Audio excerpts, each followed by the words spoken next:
CEO of United Healthcare.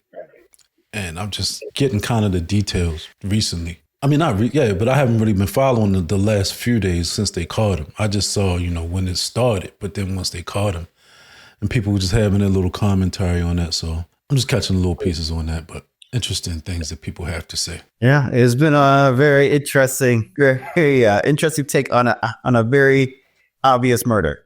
It's like, this guy got murdered. That's crazy. What should we do about it? Oh, I think we have loss. Well, I mean, lots of people didn't like this person. Some of these people like the murderer. I'm like, we have loss in the real conversation, right? All right. Well, who knows what's happening? Maybe he won't get a fair trial.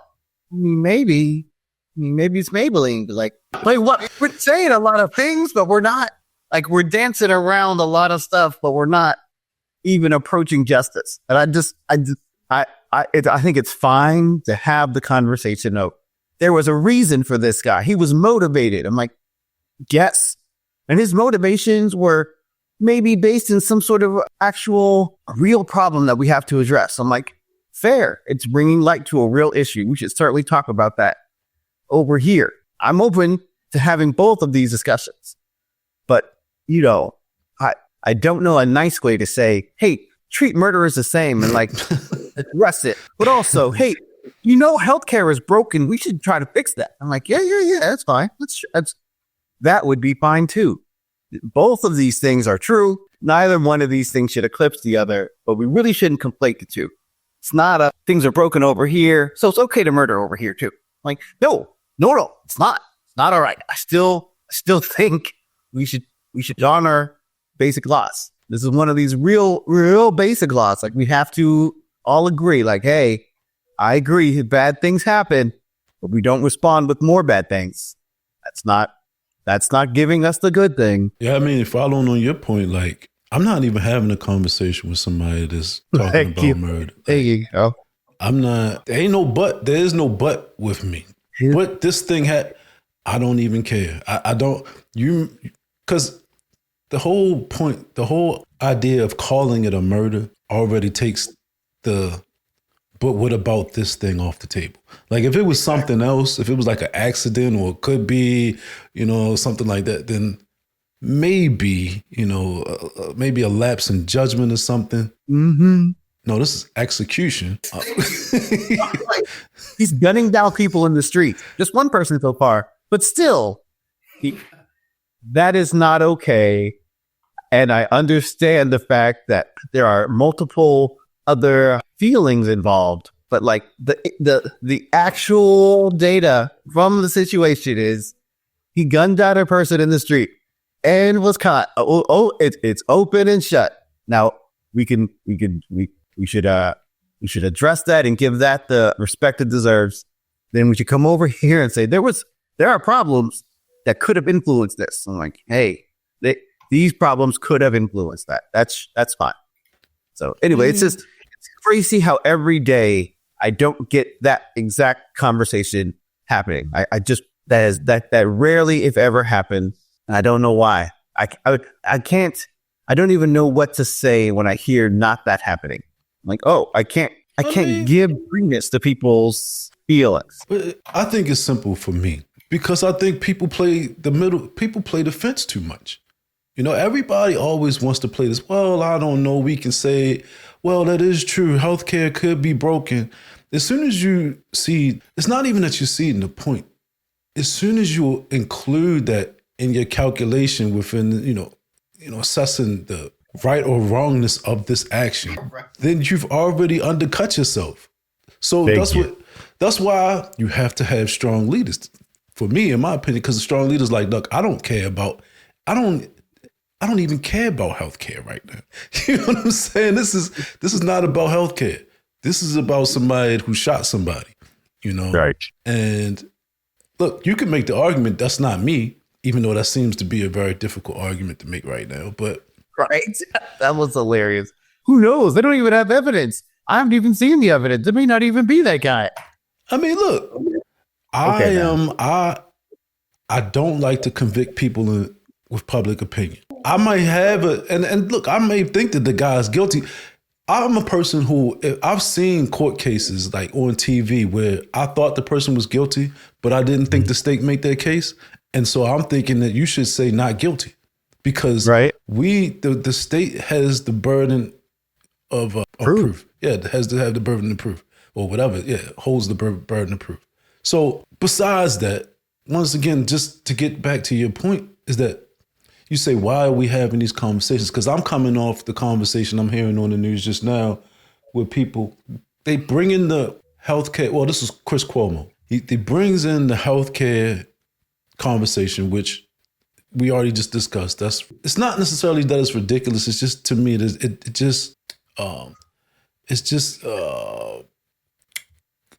This is word a I'm red looking herring. for? We are actively pursuing extra stuff. Like what? Yeah, it's a lack of judgment in my sense, in my opinion. It's like a defect in judgment, right? But the point that he spoke to, which was interesting to me, is he started talking about how we're seeing a lot more people who are trying to be martyrs. Like, you don't have those experiences, but you're the white guy at the Black Lives Matter protest starting riots. You know, you're the person who's yet louder than everyone else who actually has these circumstances. You're the rich white kid who, you know, is talking about how it's, you know, just wrong for other people to be poor. And Like, I'm an advocate. Are you though? Mm-hmm. but to me, that's what I was trying to talk to in the book, though. That's kind of like what I'm saying is just that you can turn your inside, you're projecting. That's what I'm saying. You're trying to find some way to validate yourself outside, you know, and that's never going to work, ever. That's my point. And so you can people can think it. People can say, "Oh, but I really, really care." I mean, it's because at the end of the day, it's kind of altruism, right? And that's the reason why altruism is bad. You know, so there you go. So, but yeah, man.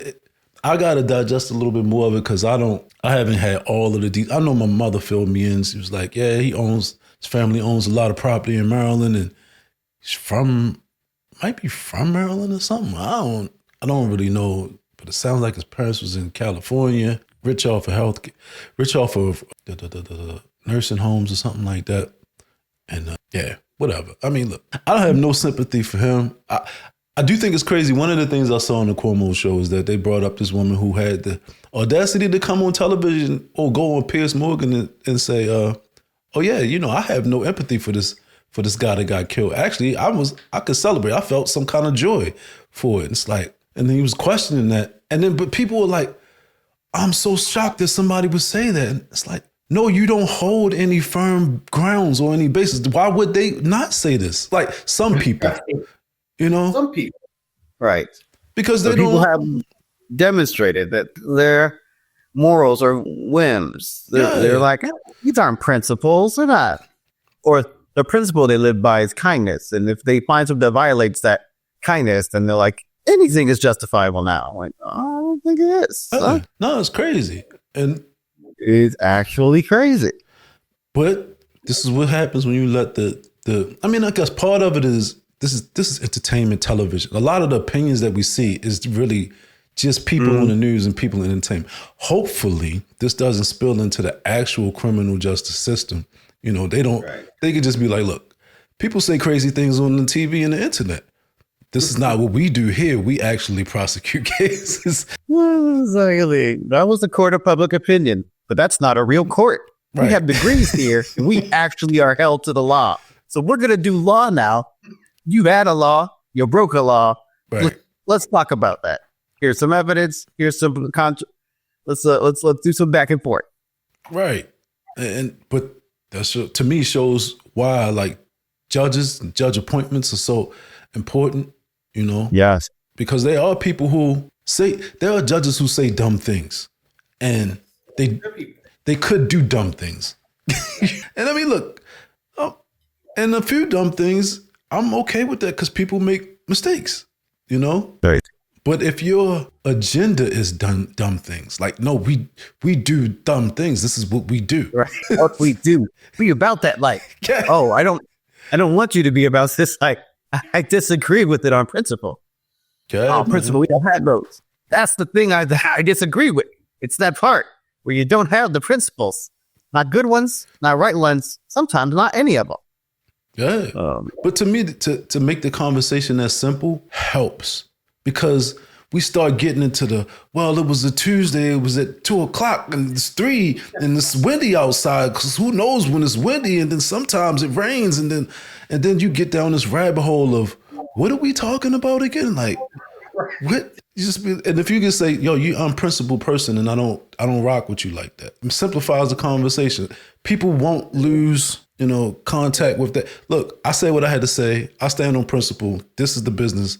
I don't care. But not a lot of people want to do that. They want to go down their own rabbit holes, which is, it defeats, it decreases the strength of their arguments, in my opinion. Right. So, man, it's crazy. Yeah. Well, we'll have you looking into it. At least we would, make your own independent judgments and seeing how people have responded in very, very irrational ways. Like, this is a topic. Let me go grab some water real quick. I'll be right back. All right, Matt. No, you go ahead. All right. Wanted to start it off right. Don't know how to post that, folks. Appreciate it. Freeman, you wrote a book called American Archetype. Yeah. Why'd you write this book? What kind of problems and trends did you see that you were concerned about and wanted to address? Oh, wow. I guess they're personal problems. Personal problems, I just see a lot of people having arguments, useless arguments about things that are not complicated. They're pretty simple. But because people don't stand on principle, it just, I don't know, muddies the water and makes things confusing that shouldn't be confusing. So I just wanted to try my hand at simplifying it. That was my goal. Legit. What kind of principles do you hold that you think are important? Wow. I guess my main important principle is individuality and human autonomy, because that's the foundational principle. So how do you define what it mean? What does it mean to be an individual? It means to own your own decision making. It's the opposite of a determinist. Like you are the controller of your decisions. Your decisions is what makes your character and determines your future. And that's the base. That's the premise that, to me, life starts. That's the basic premise. So the idea of agency, you're like that one person, you get to make those decisions, and the things that are inside your realm of control, that's where you would get to show who you are. Absolutely. Yes, absolutely. And I guess the argument is we have to choose something at the foundation. Yes.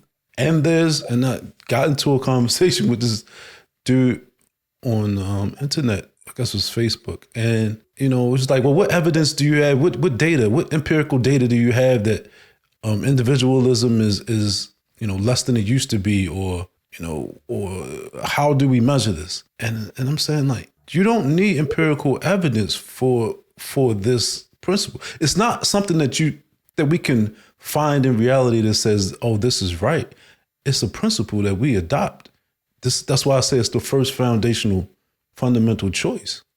Right. That's where data starts from. You don't gather data before we figure out if we have choice or not. You gather the data after you decide if we don't, or if basically you subconsciously think we don't, or I guess that's the point. Let me see if I can say that a little bit better. Either you think you don't have agency, either you think you do have agency, or you consciously think you don't, but you still have to make choices at the end of the day. So you're subconsciously applying your agency. Right. It's part of the nature of reality, the nature of being human. You don't have choices, then you can't have this conversation. We cannot be literally having a conversation if we are not making choices. We don't make choices to speak. Because we are making choices to speak, we're not looking for more evidence if we have choices. We have to have those evidences to speak just to even engage in conversation. Yeah. So I think that when people ask for that level of data, then you're asking for the data for reality. And we don't more data than just reality itself. Yes. We're going to have to live law of identity. A is A. I can't go prove it to you. You have to accept it. You have to accept that reality is this, and we are having a conversation right now. We are making choices to speak. It's happening. We're accepting that part, not proving that. Right. Can't prove that part. Is just right? I'm like, no. I would need evidence for the evidence. That doesn't make sense. We have to at least accept there are some inherent truths we have to accept. And if you do not accept that, I can't help you accept it. All I can do is tell you that I have accepted it.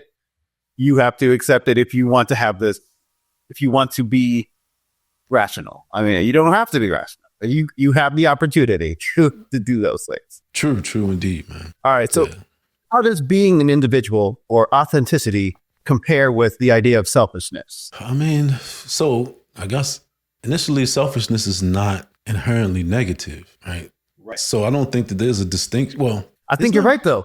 I don't think there is a distinction. I think the idea of being an individual and being authentic, being selfish, by definition, is the same. If you are something ish, you are like the thing. Ish is like, no, right. So if you are being selfish, you should be being authentic. You should be like that. If you're using the word correctly, you should be like yourself. And that makes... And I guess as you're talking, the interesting thing to me is that really selfishness is positive or negative based upon your character, right? So if you think it's a negative thing, chances are you may have negative characteristics, because what you would deem selfish, being deemed true to yourself, would be being negative towards others, which for me, being selfish for me is not... It's not ever about being negative toward anybody else, So that's that part. That's huge. So like you got this ethical archetype book and everything you're going through. What is the difference between like ethics and morality? I mean, this is my personal take on it. I just look at morality as a completely individual understanding of good and bad, whereas ethics is the understanding of good and bad within the collective. I know that's not universal. People don't all categorize it that way, but that's the way that I look at it. Just because and I say it in the book, is like one influences the other, but just because people think a thing is wrong doesn't necessarily mean that I'm going to think that thing is wrong. I don't have to be beholden to what everybody else thinks. And if that, and nobody does that, because if they did that, then it would be so detrimental to them as a person that, and people believe they do that, and they may have the negative emotional effects of that type of mentality, but you can't do it full time, because you can't subordinate all of your judgment to the group. It's just not how you can't operate like that. So, I kind of went off the path. Has all knowledge.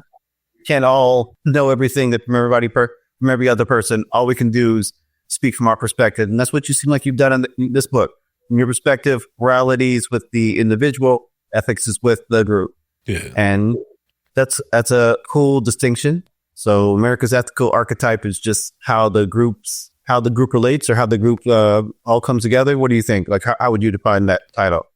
It comes from taking a specific look at psychology, which is Jung's take on psychology, and a specific look at philosophy, which is Rand's look at philosophy. And it just looks at the similarities between these two systems of thought and identifies the characteristics that are unique to what Jung would classify as a psychological individual. And so to attain the status of psychological individuals, you have to have independent and exercise independent judgment. And also within the book, I talk a lot about abstract thought, because collective thought is the kind of thought that I was just talking about before, where you kind of like subordinate your judgment to the thoughts and feelings of others, versus independently having your own idea of what a thing is. And so that part is just the ability, because it's a lot that goes in with that, because the whole ability of, let's just say, to think clearly, you have to be able to abstract, because there's just too many things, too many concretes in the world, too many perceptions for you not to categorize these things into thoughts and concepts. And that's the only way you can that's the only way you can limit things to think about them, in an increasing amount of things properly. So that part, so the individual part, the ability to think abstractly so you can simplify with concepts. And in that way, that to me, using those systems of thought helped me to get to one unique mentality that was proper for, American ethics, what I call in the book American Ethics. Okay. What do you think that unique personality entails? Like what attributes does it have? Yeah, so just the ability to think abstractly, the ability to think independently. And to be honest with you, the reason why I say think is because this is why I talk about ethics, because for me, ethics is the only thing that matters. Like, if you take on a decision that doesn't affect me, I'm fine. It could be a bad decision. Doesn't bother me. But if we're going to take on leadership positions within a country of 300 plus million people, you have to think, like, can't use instinct. We can't have a country of 300 million people figuring out what to do based on how we feel today. We can't use feelings. We can't use instinct because it's inconsistent, right? And it's not just. Like, I think you use that word a lot. I like that. It's not a just outlook. You need to use your thinking to lay out some groundwork, some framework, and principle approaches to how we do things. And I kind of whittle down within the book. I take it down from, it's 8 types in Jungian psychology. 4 of them are rational, 4 of them are irrational. I take it down from irrational because I just as leaders, because a lot of this book is about leadership in America. So I take it down from irrational because I just reject the idea that irrational leadership is good. And then I just look at each one of the rational types and kind of like isolation, just split them in kind of to a quadrant, this matrix, and it's basically 2 lines. The X is like collective and independent individual, and the Y is like thinking and feeling. And so I just go through, is feeling the appropriate approach to leadership in the country, is feeling the appropriate approach, is a collective mind appropriate approach, or is the independent mind appropriate approach? And so through all of that, narrowing down, I come down to a specific psychological type that's uniquely connected to and most naturally like what you would need to secure individual independence in America, and from a conceptual standpoint. Okay. So what are the issues you think with collectivism or following the group? I mean, it's fake. I guess that's the easiest way to say it. It's fake. What problems does it open you up to? Being inaccurate can open you up to an immense amount of problems. Because let's just look at it easily to kind of like make it more. Either you're making your decisions yourself consciously, or you're subconsciously making decisions and pretending and projecting your decision making on the object. And the object could be people, it could be group, it could be anything outside of yourself. But when you're I don't know if I could say pretending, because it's so popular is not the word that I'm looking for. It's so common that people don't have a lot of self-awareness. And that's in the book I go through how, we develop from children to adults. And that's kind of the childish approach to things where everything is outside, and what it is that, is that you are believing that, I guess you're imparting your own subconscious interpretations on what you think is clearly external data or something like that, I would say. And then it just comes, it's not inauthentic, it's inarticulate, it's not correct, it's inaccurate, it's more inaccurate, because you know what you know what you think, and then when you think that you know what everyone else knows, then that's making assumptions, right? Yeah, you're making a lot of assumptions now. There's no way that can work out for you long term. Yeah. I hear you. So what are the benefits for what? Well, yeah. What are the benefits of being a moral person? Like, why does this matter at all? I mean, because it's about your life. That's the Yeah. whole point. I mean, that's once again to get back to simplifying. If we just get back to the point that morality is just about it comes back to life. Life is the standard value. I mean, this is a Randian point, and I'll give her the credit. She did the regression analysis, and that's what it starts with. People start from different other places, and I'm saying that is inaccurate. Whenever you start from another premise, well, the people would be better, or the world would be better, or my dog, or my family, or this, you're not taking morality and understanding back to where it all starts. It starts with life, starts with individual life, and you are the person that has to maintain your own individual life, and so that to me is just, I don't know, it simplifies what good and bad is. That's what it does. Yeah. I like it. It's either life affirming or it's taken away from life, which makes it real clear. Yeah. So when it comes to being an individual and having your own independent thought, like how do you describe like critical thinking? Like by what standard can and should people make decisions? I mean, from a selfish point of view, but I guess to give more on that, because I think people will take that and make it something that it's not. I think an example might be helpful, because it's like, okay, yes, think from your point of view selfishly, but also think, how does it benefit me to rob my neighbor? How does it benefit me to treat someone poorly? And for me, this is a question that I haven't really delved in. I don't think I necessarily all the way got into this in the book. I touched on this. The abstract thinking, because I'm thinking that you look at, or leadership in America should look at laws from the perspective of the individual and the abstract, not a specific individual. Because if you look at a specific individual, you're like, well, this person is gay, they need gay rights. Or this person is this, they need those rights. And then you start gravitating towards certain individuals or whatever.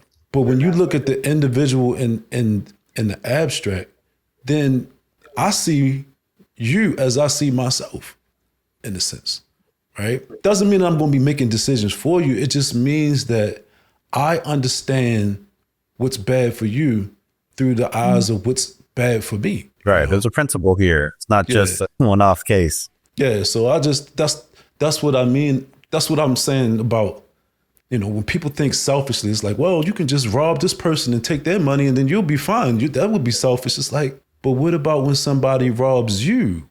How does that work? Yeah. And what if for some reason there wasn't enough people to rob? What are you going to do? How are you going to live? True. This is a terrible plan. Yeah. So yeah, that's how I look at it. Individuals in the abstract. I like it. It's a cool part where critical thinking can have that life standard of what to do, of how to make those choices, but how you making those choices as an individual can be something that you can broaden out as saying there are principles that work for me. And since everyone by nature is an individual first, I can use these principles how I consider everybody. I mean, that's how else do we see anything? That's kind of how I think about it. Right. Just think about like flinching, or like if you, sometimes you might see somebody on television get hit and you might it's not that you feel it, but you understand through your own experience, oh, he got hit by a car. Oh, I would hate to be hit by a car. That would hurt me, And so therefore I am experiencing their experience because we are alike in some way. We are humans. You're that common. Yeah. So, but you could also do that. You can do that with almost anything, though. Mentally, people do this with objects. People do this with cars. People do this with animals. People do it with trees and stuff like that. You can relate to a lot of things. Sure. Yeah, but they project human attributes onto non-human things. Yeah, what they call it, anthropomorphizing, something like that. Oh, see, I don't even want to know the word, but yeah, What you said. They project those human things onto the clearly yeah, not human objects. yeah. Yo. So how does being objective help with making decisions then? I mean, it allows you to understand reality, and the the best way to assess what to do is to know what is real. Mm-hmm. Like, we're living a real existence. Life is a really real thing. Death is a really real thing, or can be a really real thing. And to make these choices, life affirming moral choices, like, we need to know what is actually there and what's actually happening so we can make the best decisions that we can. I mean, and yeah, I mean, there's some social stuff going on here. Like, I'm just going to throw a curveball in here. There's some social things that happen within knowing reality. Because if you can get society to cover for you ignoring reality, then that it's social metaphysics, right? You don't have to know the world. You just know the people who know the world. You don't have to manipulate the world. You have to manipulate the people who manipulate the world. You know, That puts you in that opposition of being a second-hander. exactly. Is that That's exactly what it is. You know, and I've heard people call this the fundamental aspect of femininity versus masculinity, or masculinity versus femininity too. Man controls and look, I'm not saying this myself. This is what the saying is, because I know I'm not saying I disagree or agree. I'm just saying that this is what I heard. Man, faces the world, or masculinity faces the world, femininity faces the man. I don't know. Man, what is it? Man controls something like that. Femininity controls the man who controls the world. Something like that. there you go. Wear the neck and wear the head, and that's what they tend to say. Women are the neck, men are the head, and they turn them where they want them to go. Okay. Yeah, I mean, I love to get in that at some point in time, man, because I love ideas of masculinity and femininity and what needs to happen with it, but I haven't thought about it enough to really dig in deep on that. Yeah, that's always an interesting conversation. They definitely, go out and go down a lot of rabbit holes. It's interesting. Yeah. So yeah, gosh. So how would you incorporate objectivist philosophy into like the framework for this ethical governance? Or like, what if America's got an ethical archetype? How could objective philosophy help navigate that, or help Americans navigate these problems we have? You mean objective philosophy, or you mean objectivism? Objectivism, sorry. I mean, so I think objectivism lays a good groundwork. First of all, it is a fully laid out system already. And I think it's a good place to start. And I think it's the best thing that we have, to be honest with you. As far as something that's principled, something that has structure, and something that's gone through at least the regression back to the source, the full regression back to human life is the standard of value. Okay. But I don't know. I don't know, because to me, I'm like, you got to augment it a little bit, because objectivism is very black and white. This is kind of why I liked writing the book, because to me, objectivism is black and white. And I don't think that that's necessarily a bad thing, but there are these nuances with people. They do exist. And I think objectivism is more like either think or get out of here, or either be independent or go, and maybe that's me putting extra stuff in it, but, or it's, you need to develop to this point or you're broken. Yeah. And for me, Jung, his framework, I'm not forced to do that. I can accept people as they are. I could say that, no, we're not going to do that. I could say, I understand where you're coming from as well. But I don't necessarily know that objectivism gives me a lane to say, hey, I understand where you're coming from. Well, for the collectivism piece, it does. And maybe for the feeling versus thinking piece, but not real. I'm not necessarily sure that it does. I think it just talks about the collectivist versus the individualist. and not so much what Jung's framework is about. And when I say thinking versus feeling, I'm talking about, and I know you know, but anybody that might see it, it's like, There you go. True versus false, conceptual connections with each other versus good versus bad, which is a subjective criterion of judging what's good and bad. And so you can be collective or individual with either one of those things, but they're totally different frameworks. Like one person is trying to figure out what is true, what is false conceptually. The other person is like, they're kind of starting with what is good and what is bad, and then we'll figure out what to do after we make those decisions, which is, well, as I lay out in the book, to me, a flawed, faulty pathway to making decisions. I hear you. So it seems like there's one archetype or one kind of approach that tries to see, is this consistent with reality or not? Is this consistent with what I know or not? Right. And then there's another path of personality that's trying to figure out, how does this relate to me? Is this good for me or bad for me? Do I like this? Do I not like this? Is this valuable to me or not valuable to me? More of a value judgment piece and a objective judgment piece. Yes. And the only thing I would say is that when you throw it in the quadrant and you say, because when you say like an extroverted feeling type, it's not really good for me. It's good for us or good for them, and when you throw it in the extroversion piece for thinking, could be, well, what do we think? Do we think this is true? I have my thoughts, but what does the collective say? And then I'll go with that. So it's just a little, I guess what some people call a net.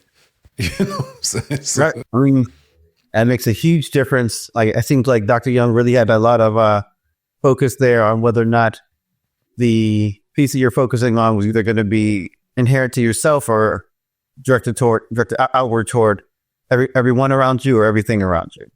And so it's interesting that you can kind of parse that out as you're walking through what Jung thinks of how we process information.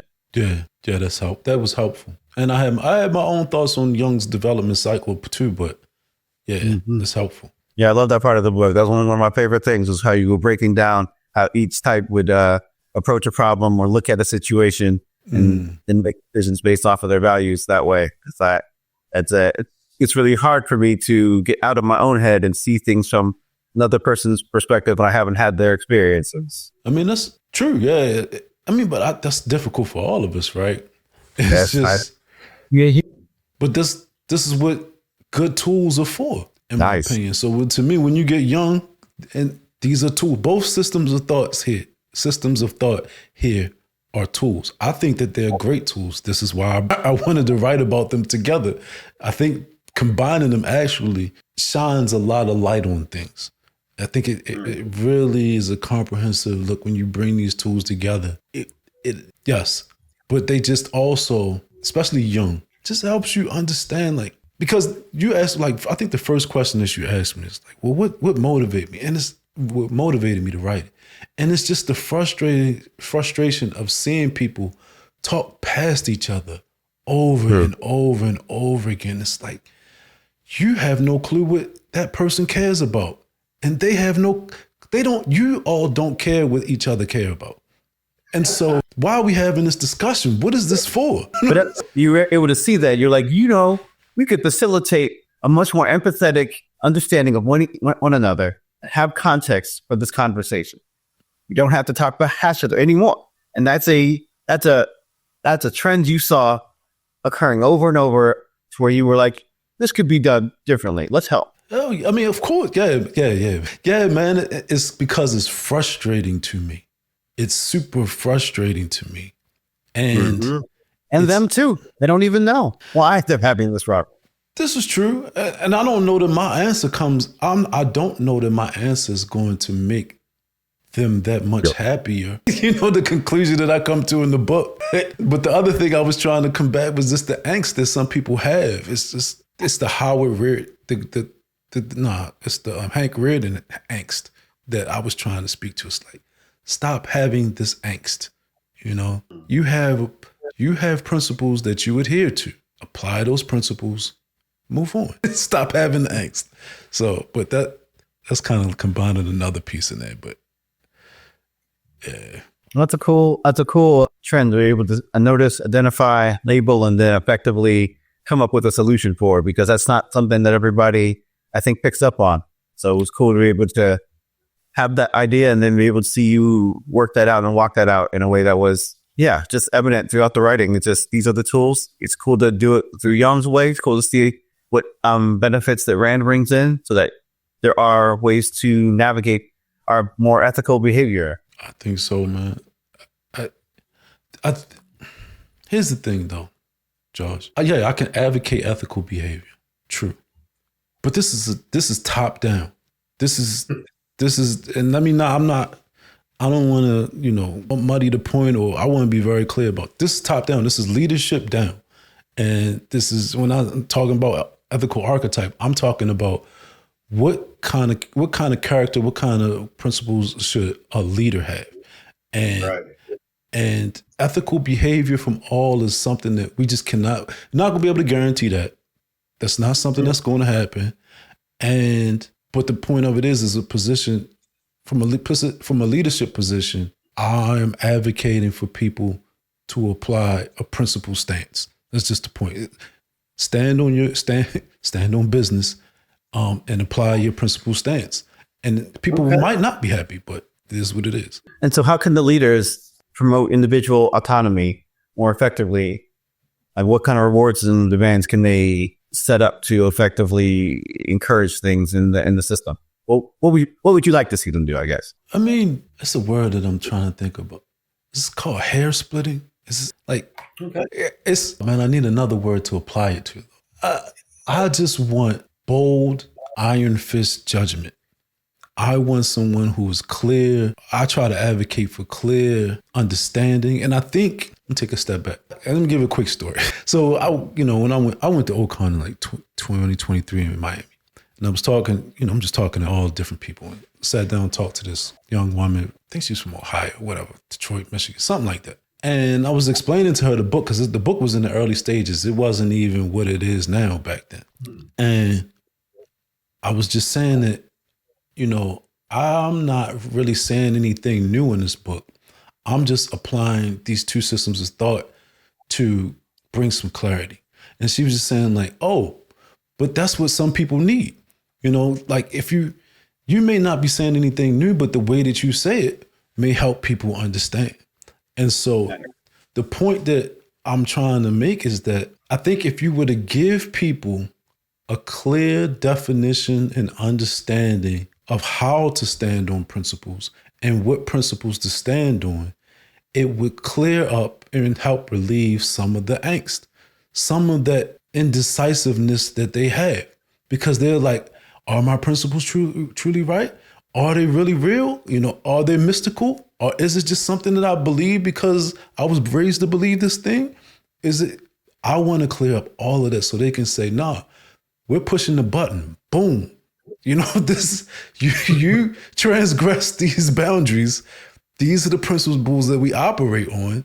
I am going to execute, and I'm going to go home and go to sleep because I am sound with my decision making. I'm good with what I've done here, And I think if you do that, if you clearly present people with an understanding that they can say, okay, I get that. I see how that works. I see how that applies.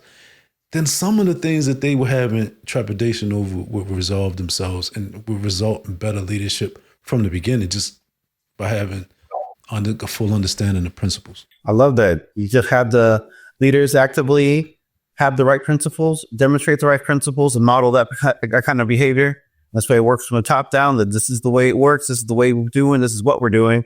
And as you align with that, you have more and more people able to prosper just like the leaders are prospering, work in the system that the leaders are making, and then get the same results that the leaders are getting.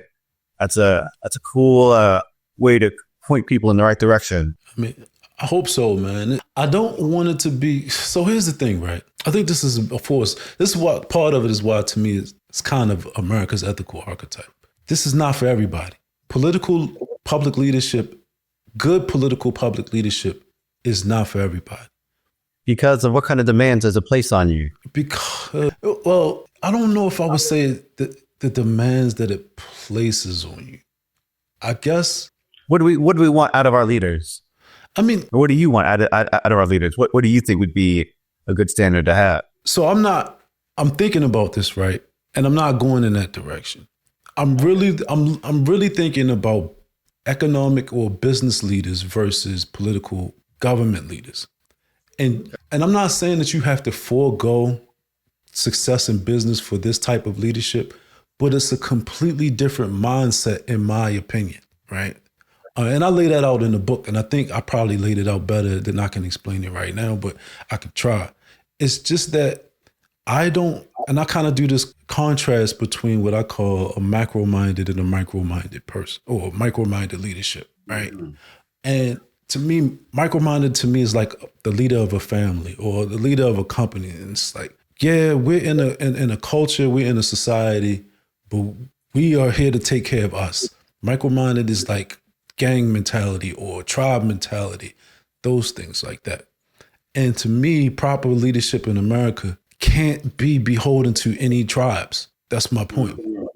So it's like, and I make this analogy. I'm saying like the micro-minded type is the type of person who would seek to get more pieces of the pie for the people that they care about and identify with, whereas the macro-minded type is more apt to increase the size of the pie for all, right? And that's, to me, these are, I don't want to say that they're contradictory mentalities, but they can be. Right, they can be opposed. Yeah, and I think you would have to understand it. I mean, I think it's almost too technical to even lay it out right here, because it's just like I go through the whole idea of, businessmen-minded people.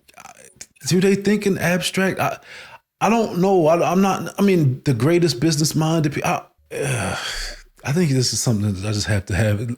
Somebody would have to catch in the book, because I go through it more, but I just think that it's more of a principled leadership. It's more of a, because let me just say this one point. I think that great business leaders that I've seen always try to see things from other people's points of views. Like they're always trying to understand the other person's ideas, or adapt themselves to whatever circumstance, or adapt themselves to whatever thing.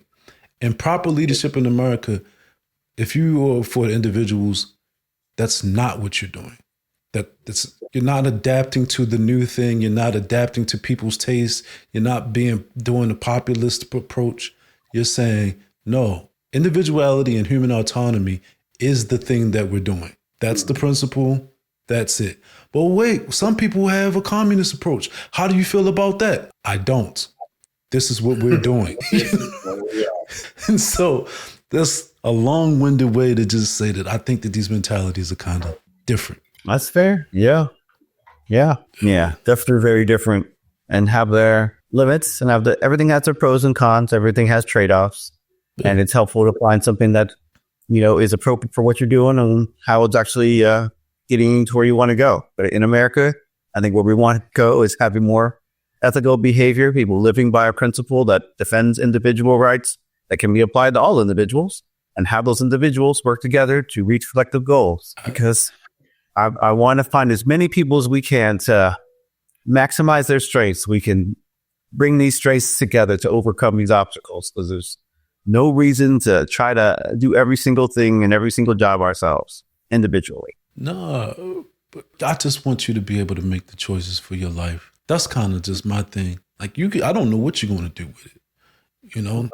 I do know that you have to survive. I do know that I do know that something has to happen for you to maintain your life.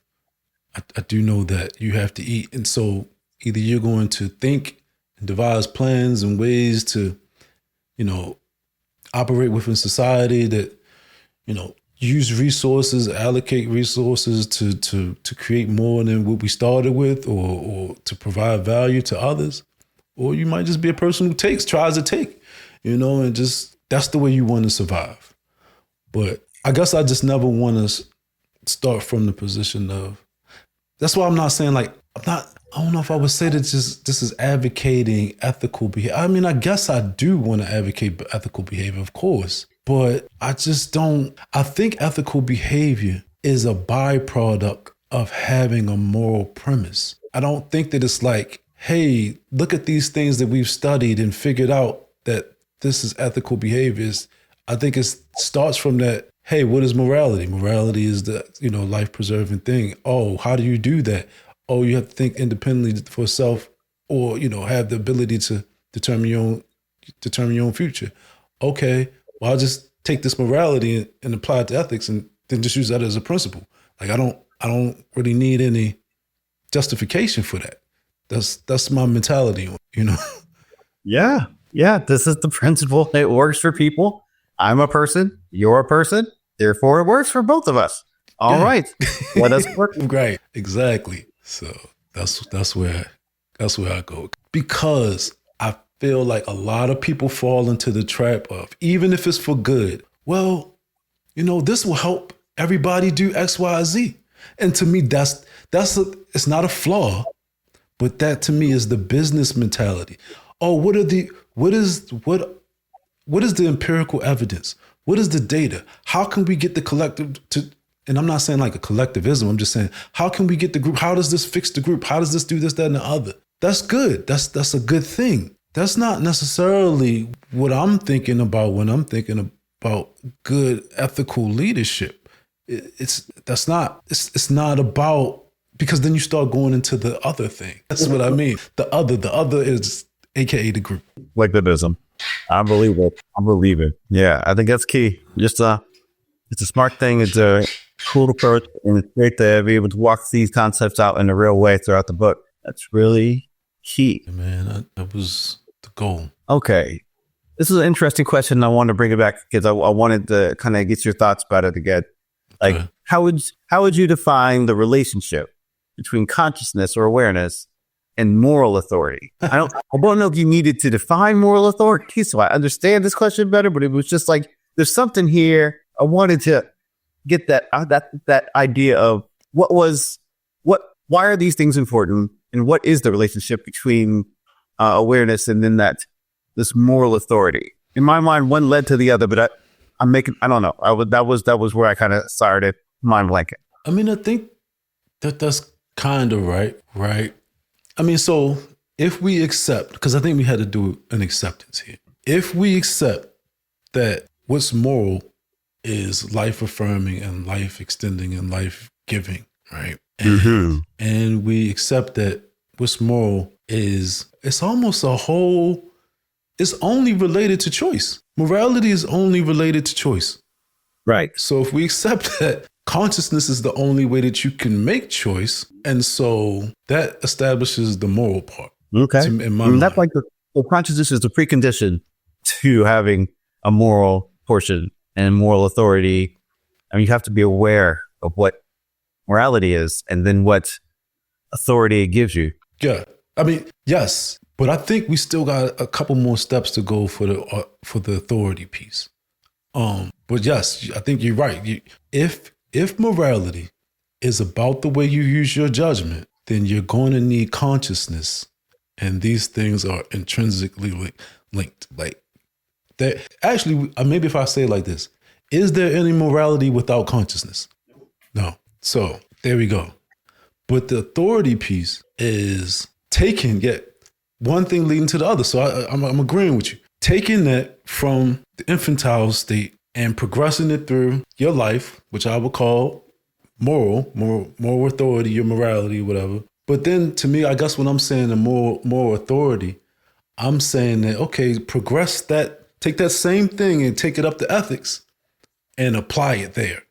That's what I'm saying. Like, this thing does not change, but I understand it, and I'm trying to help you understand it. But this is not a debate. This is not something that we're going to question here.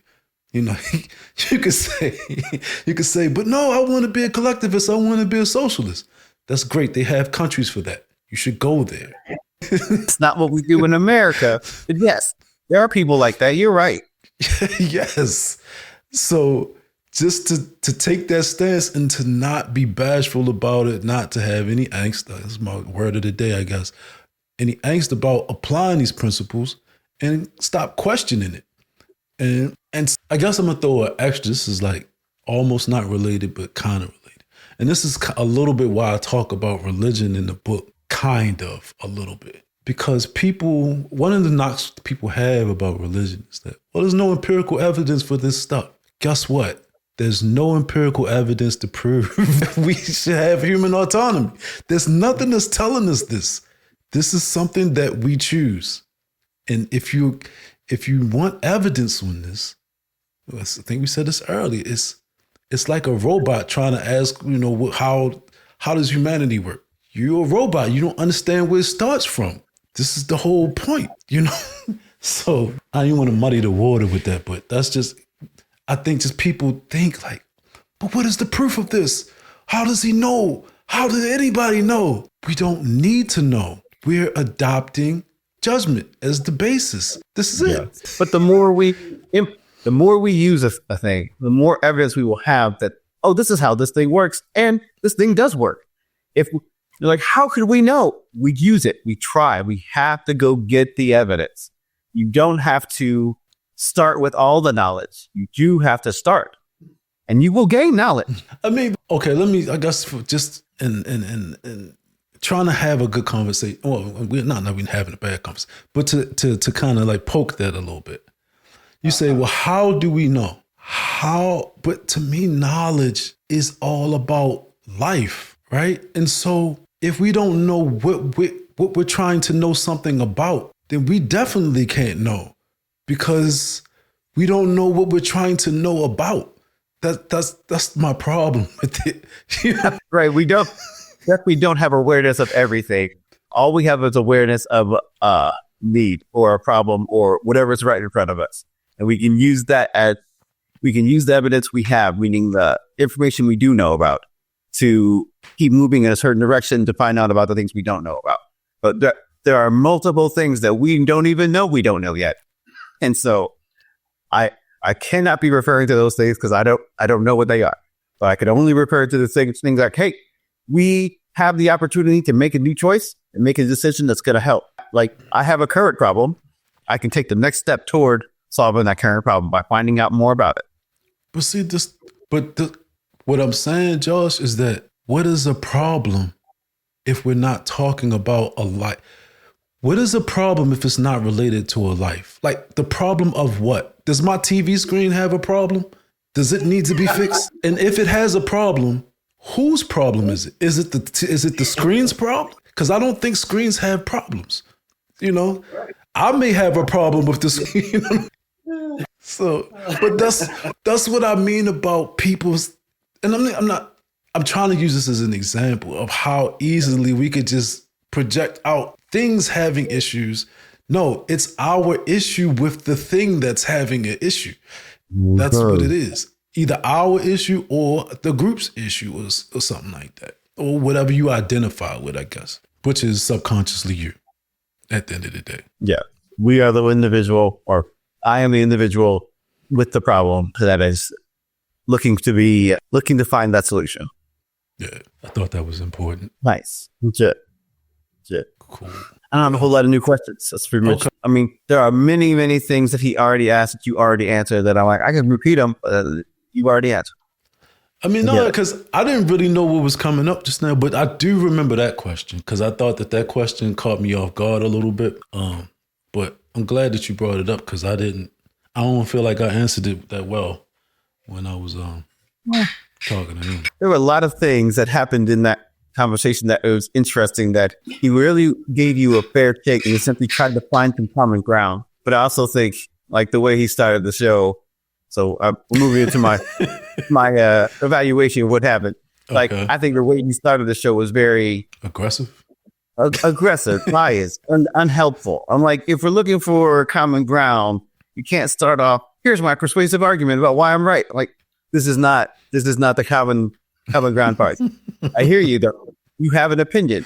Put it at the end. All right, cool. I got it. My bad. Okay. It happens.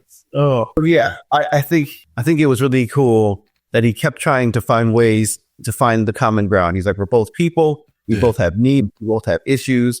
The country has needs, has issues. We have social safety nets for a reason. We have all these things that we're trying to solve. We don't know how we're going to solve it.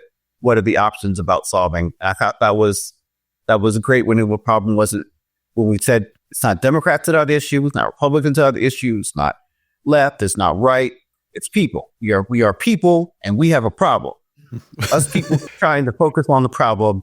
Let's try to find ways to address that issue. And I thought that was a helpful perspective. I mean, I can't. I like the conversation personally. I mean, the interesting piece to me is, huh? What type do you think he is? I don't know if I have that much information. Like I didn't really study him or anything like that. Like I don't have that much information on him to say. He presented kind of INTP-ish. Like he really focused a lot on analysis, and he really had a helpful way of looking at ideas. And so I was surprised to know that people can have vastly different conclusions depending on what data set they're pulling from. That's true. I mean, yes, there is always room for learning and progression. I probably had to look back at that to even get that from, because you gotta understand, like I'm in the moment while I'm talking. I'm trying to stay on point, right? And it's hard for me to go back and look at myself on TV. It's just not something that I'm that interested in, you know what I mean, or a screen. I really don't like to do it. I'm not trying to like comfortable. Yeah, but he, I mean, we just had so many times where he was saying that, yeah, and I agree. And I'm like, wait. I mean, in my mind, I'm thinking like, well, you agree with a lot of stuff for us to disagree. We don't. Yeah. I think he agreed on a lot of principles, but he didn't agree on a lot of the application. So it was interesting to watch the back and forth happen. It's like, what about this and what about that? It's like, I agree. That is a problem too. Over here, there's a problem over here. You can't have that. Okay, I also agree. That is a problem. Yes. So this is why we can't do the collective thing. Well, that's where I disagree. Like, that's what it is. I mean, but think about it like this, right? It's almost like habit breaking. I mean, because the first time you come up against something that changes it, that forces you to even question your habits, it's going to take you some time. First, you have to accept. It's almost like alcoholics. It's just like 12 steps. I accept that I'm an alcoholic. Okay. I accept it. And now that I've accepted it, I can do something about it. Now, I may not be doing very well at the beginning, you know, but after some point in time, maybe I'll get better instincts. I'm instilling better thoughts in my mind. I'm accepting them consciously, you know, and it helps you to be instinctually better, right? So, yeah, so it's not, I don't look at it like, I don't have to, first of all, I don't need to win a conversation. Second of all, it's like, you just plant, I want to plant seeds, you know, you tussle with it. And he said it to me at the end, he was like, look, your book, you know, challenged a lot of my basic premises, you know, made me think real deeply about, you know, the things that I believe and the things that I think are true. That's kind of like, that's the gold standard for me in the book. Right. We wanted to make you think. Goal achieved. That is exactly what the goal is, because who knows what happens after that point, man. It could, I don't know, when that stuff starts to fester, it's just, to me, like when you know better, you do better. That's how I look at it, right? And if anybody else has something that they taught me and I thought it was better, me being the person that I am, I'm gonna do that thing because I think it's better.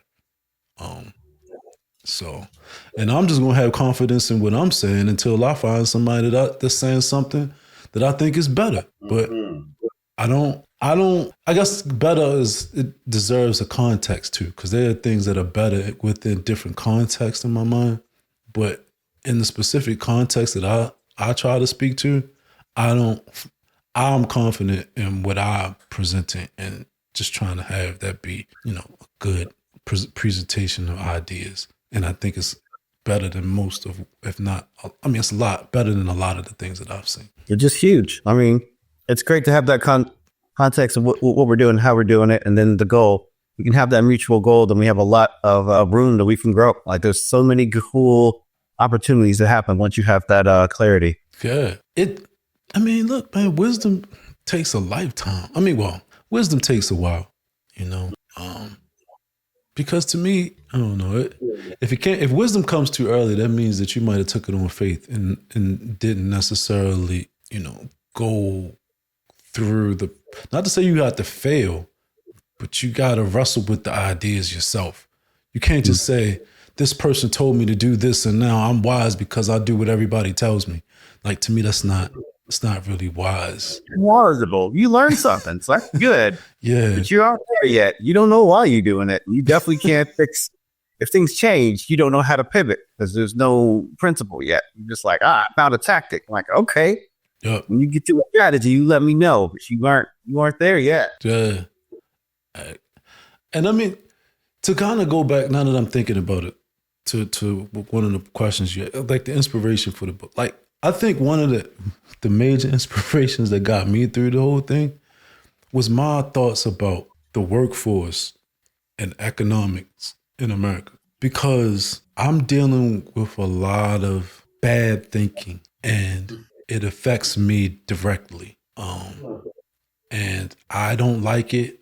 And part of me was like, this is almost like a lashing out, an expression, speaking out against bad thinking. And not even the products of bad thinking. The producers of bad thinking. Those are the people who I hate. Those are the people, the teachers who teach so poorly and I wouldn't say advocate, but just produce these disconnected minds. Like people who think, yeah, we can have yellow and orange at the same time. Well, we can go right and left at the same time. Why didn't you go left and right at the same time? Same time, in the same way, in the same respect. We can do that. And it's like, and I know, when you say this to them, they're like, no, I would never say that. That is the effect. That's the result of what you're saying.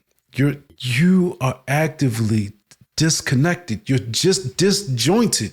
Everything that you're doing has the thing that you do right now has no respect to the thing that you're doing tomorrow. And for me, in my personal experience, like, once again, man, I work in numbers, I work in finance.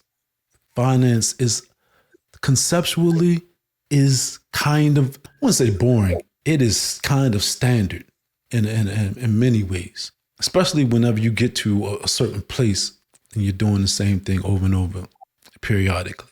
People are when people ask you the same questions over and over and over again. Like I tell my wife, this is the worst thing I can think of in my life, to ask me the same thing over and over and over again. I cannot, do not ask me the same thing over and over. Yeah. What was that number yesterday? Okay, it was this. Then the next day, oh, what was that number again? It was this. It's like, when are you going to retain knowledge? And I think that's part of an iNTP thing, right? That's some of the stuff that comes out of this group. It's like, you all retain knowledge. Yes, it's here. Like some people write it down and stuff. And it's like, no, I stick it here. It sticks there, you know?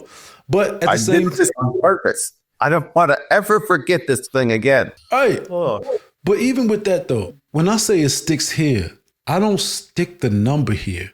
I stick the concept there. I stick the framework there. It's not like, oh, I remember this number every time. It's like, no, I'm just going to come up with a framework to retain as much information, relative information at that time. So even like, that's one part, sticking in the brain. But the other part is just like, yo, if we need these numbers a lot, like every day for long periods of time, the same numbers, why don't we put them somewhere? Oh yeah, we do have them somewhere. Okay. Why does everyone have a copy of them somewhere? Like that doesn't make sense to me. I mean, and the interesting thing is that I never started as an IT tech guy. Right?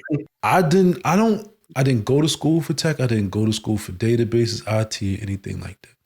But to me, once I understood that, hey, you can centralize data and just call out to that data and everybody will have a copy of that data whenever they need it. Why would we all have our own copies of the data? You're like, so We can make a thing that's going to fix the problem for everyone all the time. That exists. Right. So that's the only thing we're doing now, right? We don't do other things. No. Everyone's like, we all have our own we all have our own way of dealing with it. I'm like, oh, is it working? No, it's not. Oh, what do you mean? What do you mean it's not working? Make new choices, people. But for me, the most painful part about it, it's like second nature for me. You know, it's second nature. No one had to convince you up into what, like, no, we're only going to do this. We're only going to do this one thing. What? How could you know? How would you not know? What other option was there that you came up with? I didn't come up with an option. We're not even having the great conversation yet. Dang, it's terrible, man. It is terrible. Because it's redundancy, man. Yeah. And I guess it's hard. It's inefficiency that's actively causing a new, or you to deal with the same problem every day. That's true. And people don't understand. All of this stuff trickles down, man. Like, and this is what almost is related to the moral authority. It's conviction. It's about leadership. It's like people will do things that actively make their lives bad every day. They will do that. If you don't help them, they will do that. They're not like shy about doing this, you know? And as a person who is like everything that happens, like I can just perceive like the negatives and the positives in the activity, just the redundancies in the actions, like the number of steps. It's like you're doing a thing that could take 3 steps, but you're taking 300. That's going to affect something else. And and you may not notice it. You know, you may, instead of eating 30 calories, you eat 300 calories with every meal or something like that. It's like, you may not notice it, but you're gaining 5, 10, 15 pounds. When you keep putting yourself, especially like with work that's like stressful and quick turnaround times, and you got to do all of this stuff, you are actively destroying your own life. You're actively giving yourself mental stress because where'd that thing go? I got to call this person to get this thing. It's like the number is in a central location. You get it from there. But to that point, like there are certain situations where people are making certain moves in businesses and integrating systems, and I get that part. But this is bullshit, man. That's why to me, there are certain type of people who are meant to be leaders in certain types of lanes in work or whatever, because their minds work that way. They already think in a rational way that reduces redundancy, right? And that's because the principle becomes the thing. And because the actual problems it's not that they aren't perceptible. It's just that people will be like, well, it's not that much. I'll just do this time and just do that time.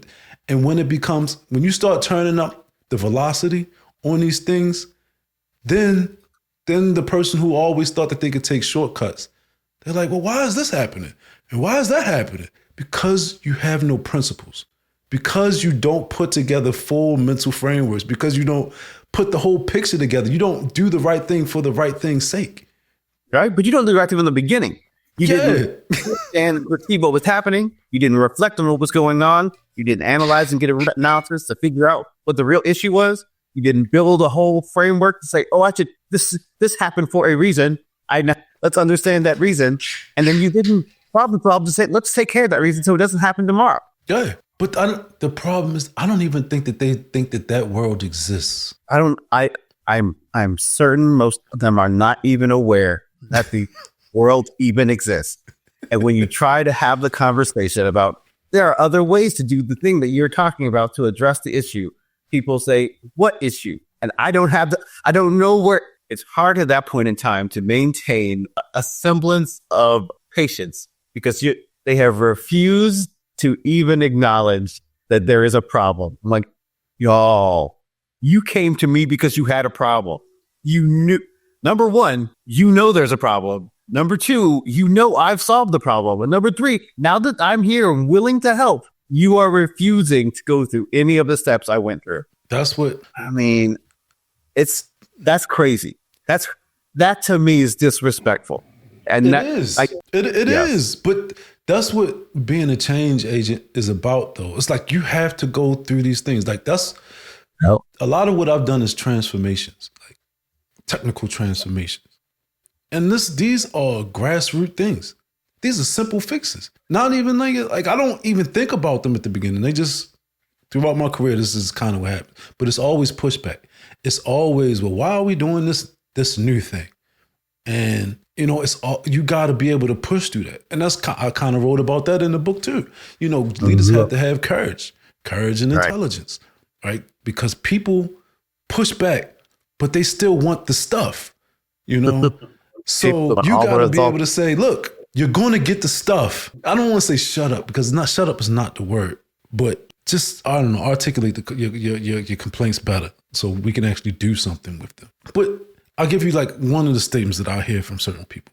Like they'll say, oh, there's so much stuff that you can do and we can't do everything. So it's no way we can't fix it all. So in some context, that makes sense. But in a situation where we're using the same numbers, you want to see a number that way? Yes, we can fix that.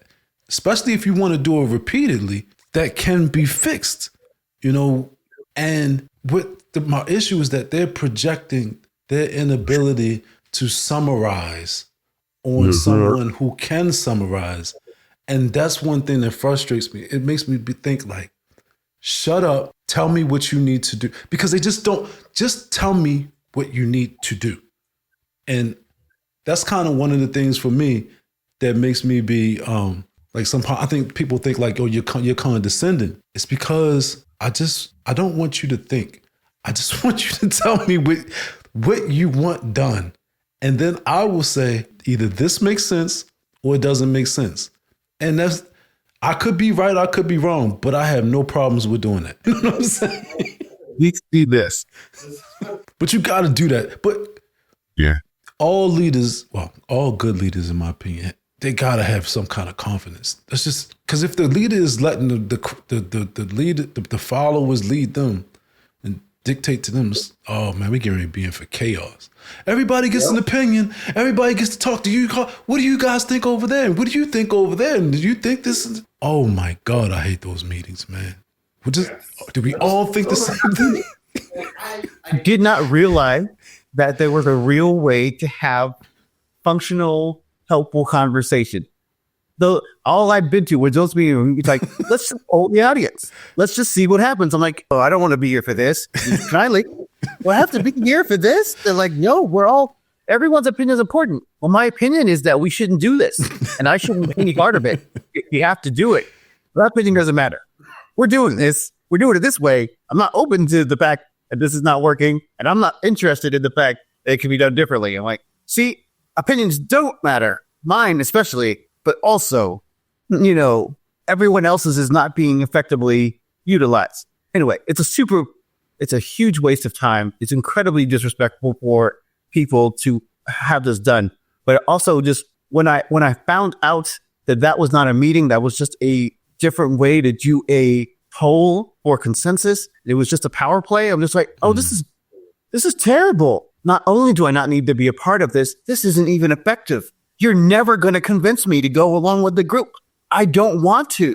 I'm just like, I'll wait out the meeting, but then I'm just going to go. I know that was avoidable. We didn't have to do that. There are some things that are mutual goals. You could put that in an agenda and then divvy up responsibilities as we discuss what we're doing here. That is possible, but it just doesn't happen. It's just frustrating to me. I agree, man. I hate it. I hate it. I mean, I'm an introvert at heart, though, right? Right. And Already, I don't want to be part of the social gathering, but now that I'm here, now it's ineffective. It's a lot of strikes are happening. And so when I say I'm an introvert, geez, man, this is like so much stuff just popped in. I have to approach, when I say introversion, I'm speaking from a Jungian standpoint. That's why I don't like stuff like the Big Five, because if you say introverted or extroverted, like what kind? What kind of introvert or what kind of extrovert? And so when I say it, I'm an INTP, say it on the screen. And so a lot of times when I'm dealing with people, I'm not necessarily thinking like that. Like I am just I'm taking in the information. I'm going to go process it when I go back to my spot and do my thing. You know, if I'm being quick within a group, a lot of times that's probably going to be based on instinct, things that I've already thought about, and I'm able to bring it to the surface and apply that thinking to the current situation, right? But I don't want to think with you all. I don't want to sit here. I don't want to problem solve. I don't want to end problem solve in a group. We can all talk about the things that are important. We can write down notes.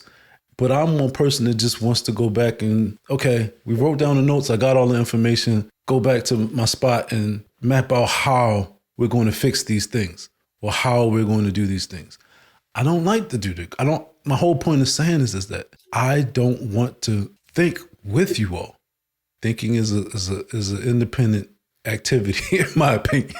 You know what I'm saying? So that's my thing. And that's what I mean about saying I'm an introvert at my core. So yeah, I just think it's helpful to recognize that everybody has strengths in different areas, and that when it comes to people who like to have extroverted thinking approach and get everybody's opinion and put them all together and do those things, that is a way to help create context, but it is not the only way. And I think it's really hard when you or me, like when we're making a mental model of how things are and trying to add more data to that mental model so it's more effective, and just calibrating so we get closer to goals.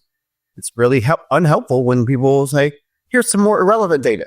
Here's some more. You should go and talk to other people about their irrelevant data. Like, you don't think that's what we're doing here. Like, you may be doing that, but it's not the only way to approach this. Your approach is actively hindering me in my approach, which is, a problem for you when in regards to the things that I want regarding to the things that I'm responsible for. You want me to do my job. Great. Right. Sitting in this meeting more times, not me doing this job. I am actively being held back from doing the thing you said you wanted. So you either can do this meeting for the next 10 hours, or you just let normal things happen and I go about my life and do the job that I signed on for. That sounds like something we can all agree to? Anyone at all? Faithful. I mean, I think one of the things that you touched on, what you just said, which by being an honest person and an honest thinker, can throw a monkey wrench in my thought process is that you are right. We could do it another way, but that's not the way that I'm going about it. And it's not helping me get to the way that I was going about it. It's like, no. And one of the worst parts about it is you're just guessing. You don't have any specific reason why you want to do this thing. It could be you're throwing wet noodles against the wall to see what sticks. This is the pragmatic approach. Hey, we could do a random thing that has nothing to do with anything that we've ever known before, and it could work. It could. Yeah. I don't know what else to say. Well, why don't you try? No, you should try that, because I'm going to try the thing that has a relation to something that I already know works. You can try all of the random. When they try to recruit you into let's throw some stuff against the wall, that's when I get really irritated. It's like, no, it's even like with me, when I read, I don't really read random stuff everywhere. I read in a line. I read this, it takes me to that. I read this, it takes me to that. And I just go along, and I do not appreciate people who are, this is what I call them. What's that movie that was a couple years ago? Everything all at once. That's the type of mind that they have, man. So horrible. Oh boy. I like abstract movies. Y'all have failed. Y'all have failed to make a movie. Like, you wanted to do a thing, and that's cool. But now what I'm looking at is the semblance of a movie that's strung together in all these pieces, and they don't all fit. I could spend some time and tell you why they don't fit, but I don't want to do that. I want you to not do this to me. I paid you money. This is terrible. But see, I didn't even see it. I'm just talking about the title. You know what I'm saying? Because to me, the title is telling me that I don't want to see it. That's what it is. It's like watching a toddler. No, it's like watching a ferret on a high-speed train trying to make sense of what's going on. And you're like, I mean, there are a lot of things that could happen. And if that connects to that, that'd be really cool. But I don't know. And we've already moved on to the next thing. Am I enjoying this? I don't know. This feels bad. And I wanted to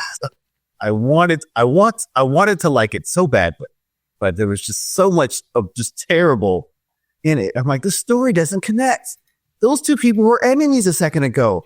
Even if they are on the same team now, what team is it? What is their objective? There's no point, man. It's what? And they tried to say, no, you just didn't understand it. These people were trying to reach this end goal. Well, they got to the goal. And then they immediately turned around and went away from the goal.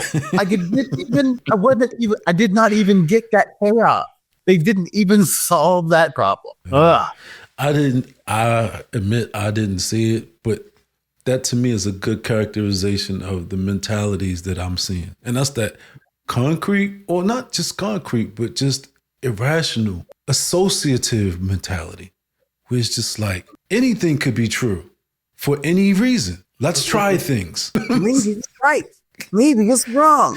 Maybe it's everything you've ever wanted. I don't know what you're talking about. I don't either. Why are you talking? Who let this person in here? It's so, but the thing is like, if you do that with your life, I'm good with it. I don't want to deal with you that much, but you're including me in this. Oh, and this is horrible because you actively think that this is an appropriate approach to life, to solving things and making, and making decisions. And I think this is trash. This is legitimately trash. Right. And I like trying new things, but can I at least have a reason to try new things? And so basically, to me, this is like life without reason. Well, this could be reason. It's like, I want to solve this problem, but maybe we could put toothpaste on it. Is there a reason why toothpaste could be a remedy? And no, but it's like, it's possible. And so you start getting into these conversations where it's like, is it possible or is it probable? Right. What is the likelihood of this possibility? I hear you. What is the likelihood of this particular thing being useful? Yeah. But then they start hitting you, be like, well, it's worth a try. No, it's worth your try. Yeah. Not worth my try. Yes, it's worth a try too. You left me out of this point. I am saying that it's not worth a try to me. I shouldn't be involved in this part. You should go try. And maybe it is worth it. Maybe you'll have evidence. But I think we have evidence. I mean, look, man, that's why I don't remember the specific conversation. But a lot of times people will say, oh, man, you iNTPs are smart. And it's like, and I don't know about anybody else. Like, I just stick with the problem longer. I am making connections. I wouldn't necessarily say that I was any smarter than anyone all the time. It's just that, I'm just following the threads. That's all I'm doing is just sticking with the threads, And over time, when you do that, man, I probably would want to draw this. I would think, if I could get somebody to draw this would be better. Because it's similar to the conversation we're starting with a moral premise to me, because I'm starting with the principle and I'm not looking too far out there. I'm just starting with the things that are right, the good things at the bottom that are right. There have been many times when I operate on principle, like let's say I'm designing a system or something like that, where I get to a point where I'm like, I don't know how this is going to work, but I'll do a thing. And because I stay true to the fundamentals at the root, it actually will help me solve the problem that I didn't know that I could solve. because I have a sound foundation instead of just putting all this stuff together. You know what I'm saying? And so, but that's what I'm kind of jumping around. But the whole idea of throwing random stuff out is the stuff that I despise. I despise the fact that this is the way we teach children or teach people, or the reason. I despise the fact that it's so accepted. You know, I despise it. Right? I hate it with every essence of my being. It's because it's like, okay, we have education. Like, this is counter to everything we know. Why are we doing this? This is like, and this is, so it's like we got into this place, and I don't know if this is new, right? But it's like we learn things, and then some wannabe smart philosopher person comes out and is like, everything that we thought was wrong. We don't know anything about anything. We should just do some random thing that feels good to our base core selves. No, this is the same stupid position that we threw away the first time. We tried this. This doesn't work. Well, who knows? We just got to really try it. We just give it a try. I'm like, we did that. It didn't work. Oh, I don't remember that. And I didn't look. And I don't even know.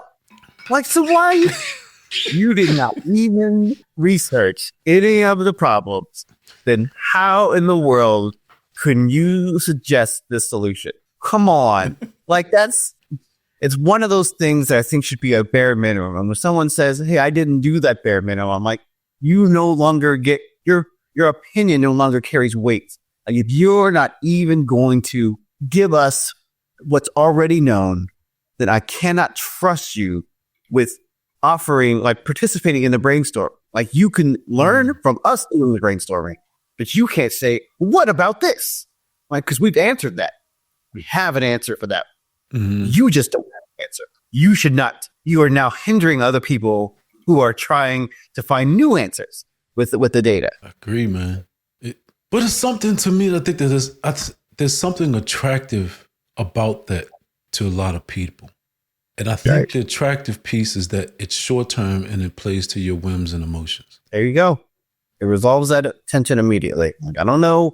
I want to feel like I'm doing something. Okay, I'm doing something. Like, the thing you're doing is wrong. Well, who knows? I mean, you would if you looked into it and done before and it was wrong. Right. It's like having the same conversation over and over again. It's another form of just repeating yourself. I think that's kind of where I get. I have to agree with you that one of my pet peeves is repeating myself.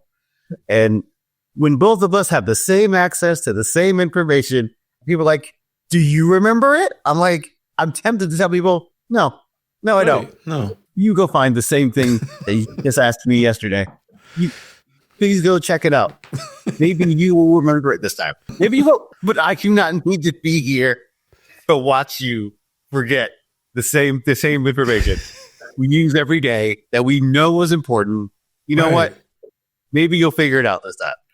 And it's like, do you know how much time you are wasting with this process? Like, you want more things done. I want more things done. You know what could afford you some time to get more things done? Retaining this same information that we need to get every day.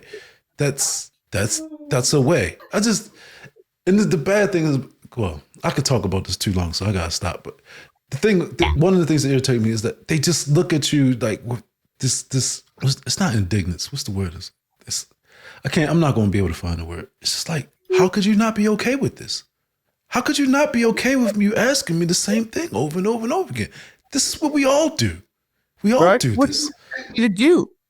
It's incredulous, I guess. Is that the word I'm looking for? It's like, yeah, that is the word. Like, oh my goodness, man. So I don't know. Yeah, after a while, I get irrationally angry, and I'm like, I need to cut you out of my life. You might be the problem. Like, I get it. I'm supposed to be kind and generous and allow for everyone to grow, but I think you should grow away from me, and we are going to grow apart.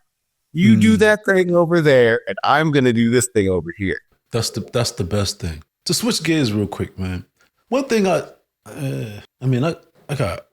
I'm gonna try to get a couple more interviews or some. One thing people don't ask me about or haven't asked me about before, like even people like he read the book, but he didn't get into the part, the consequences part. Like nobody really like. Maybe I had to pull it out myself just to spit it, but because that's a very important part of the book to me. That somehow I never talk about that, and because are you the most concerned about, or that you think need to be clearly talked about more? I guess. Hold on. Can you say that one more time? Which consequences are you most concerned about, or you think need to be brought more into the light so that people have that clarity? So I'm not really saying a specific consequence. So when I say consequences, I just mean the full gamut of consequences. That's fair. But what I'm saying is that when people do the wrong thing against you, you must impose some consequence on them. This is I'm saying it's a moral imperative, unless you just want to be a dummy, a punch bag in the dummy. That's completely on you. It's a moral imperative. If you do not express a boundary and have a firm pushback against abuse, then you are, in one sense, you're enabling it. If you're able to do something about it and you don't, then you're enabling abuse. But you're also like treating both yourself disrespectfully and them disrespectfully because you're not helping them, and you're clearly not helping yourself. Why would you say you're not helping them? No, let me ask you that question. Why are you not helping them? Because just like, no, I shouldn't say it this way. So I won't say you have a obligation, but we'll say you have a opportunity to create clarity in the minds of others by enforcing your boundaries. And if you do not do that, then their bad behavior is allowed to continue. And so they don't develop as human beings. They have the risk of being stuck in their current level of immaturity. And so like that is a unhelpful way to approach things. But most importantly, you are disrespecting yourself and actively hurting yourself. So I'm like, that part is the moral imperative of why you should stand up. Yeah. You're actively not doing the individual thing. You're not being the self. So right. Absolutely. But I think I kind of touched on it tangentially. I think that's the word I'm trying to say earlier, is that I think the problem is that people don't feel confident in issuing consequences, specifically severe consequences. Just look at the conversation that we having. I don't know. I don't know so much about this shooter of the UHG shooter, but some people might be like, well, we should just go lightly on him. And, it's like, no, we have these principles, these laws. These laws derive from these principles. No, the answer is no, and so like, but it's just that whole idea of, like I said, man, when people play the fence, the only person who loses is you. It's not you, the person that's doing the wrong thing. Anything that you give up to the person doing the wrong thing is a win for him or her. When you play the middle, you're the only person that can lose. Dummy, this is. I'm not talking about you. You know what I'm saying? But people think that this is some moral high ground. It's like, well, I want to have. I forgot the word, but it's the same concept when Rand talks about mercy, right? Yeah, it's like, what good is mercy? Why do you need necessarily mercy for real? Like, is that a just thing? Like, did the person who got killed, did they receive any of that? What's so just about mercy? Right? Like, it's, what do you call it? It's when people start having absolute mercy or uncontextualized mercy, they leave out the idea of consequences. And so it's like, I would like irrationality. I want this. I want to just not have consequences. I'm like, but there are consequences. Well, I don't want them. So someone else is going to get the consequences and they're going to fix it for you? What do you mean you don't want them? Well, I just don't like them. Well, I hear you. That's a value judgment. But what do you mean that you aren't even going to participate or accept the idea of implementing consequences. And like when people say that, when people say that they consider mercy not having consequences or not implementing consequences or not even being willing to implement consequences, then I'm like, oh, we're not doing mercy anymore. You're talking about an idea of absolution, and you're not a magical, spiritual being who can just give absolution. Like that doesn't exist. You're like, well, this person killed so-and-so, so we should just let him go free. I'm like, you can do that. But this person is dead. That part that problem is not solved. And that action this person took, like the death affects multiple people and society in real ways. Those problems have not gone away. Even if we don't punish this person, we have not solved the issue. You are not making restitution. You are not paying these issues back. You're not filling in the holes and the gaps that are left. And because these holes and gaps are still here, injustice still exists. Justice is just making things right, and nothing is being made right just because we didn't punish this person. That's crazy. Meaning, that's a level of irrationality that I think doesn't get talked about when we talk about real mercy. Like, real mercy means that someone comes in and makes something right. And I'm like, we're not talking about making something right. You're just talking about, hey, it makes me uncomfortable sometimes to just enforce boundaries or enforce these rules and punish someone. I'm like, oh, okay, but that's not what we're doing or why we're doing things. We're supposed to be, like, the idea of justice is what we're supposed to be doing. But Josh, is mercy a rational concept at all? It should be. Like, meaning, like, I guess we should have a qualifier and call it rational mercy versus irrational mercy, because when the oldens or the people who created these concepts, or at least describe the concept of mercy, speak, they're like, mercy only exists because someone is making something right. Like, that's the whole justice is the rightness that we're trying to make. And the mercy is the part of it where we're like, hey, the person who has more things is going to come in and like pay for this for you. They're going to take the punishment for you. They're going to do the thing for you. They're going to make the right happen for you. It's like, oh, that's a nice thing. That's a virtue. That's that's merciful. Like, oh, see, there's a reason for that. Whereas other people are like, we're just going to not punish people. I'm like, I mean, I hear you. And that's, what's the word where that's nice, but that's not helpful. That's not what people would consider. That's not the virtue that's been extolled through the ages. Like, we're missing that. But limit. I need you to limit this for me. Limit this to judicial framework or criminal framework for me, because I think I understand what you're saying about people and people. Maybe somebody made a decision, blah blah blah. If a judge is acting on behalf of state, where is mercy a rational concept there? Right. So a judge can show. So the judge is there to make a decision about the application of the law. And so if a person comes in and they have broken the law, the judge can punish them justly, as the law describes, or the judge can show mercy. If the judge were to show mercy, they are going to, decrease the penalty, or they're going to change the penalty in such a way where the person who should get the full brunt of justice won't get it, but the judge will now will be affected. The judge now has his reputation on the line. The things that he does now, the things that the criminal does now, will now affect the judge.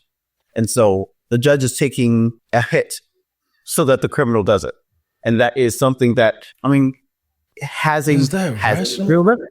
I mean, excuse me? I'm trying to think, is this rational? Is mercy a rational? My point is, so with that, can we just say that these are bad laws and guidelines and they don't properly apply to the offense? Because that's kind of, to me, what this, it's like, you did a crime. Here are the laws and guidelines that I've been given through the legislature. But I don't want you to do that. I want you to do something else because I'm going to give you mercy. So my whole thing is that, okay, it's almost irrational to me, because it's like, okay, if I'm a legislator, if I come up with the laws, let's just make the laws worse.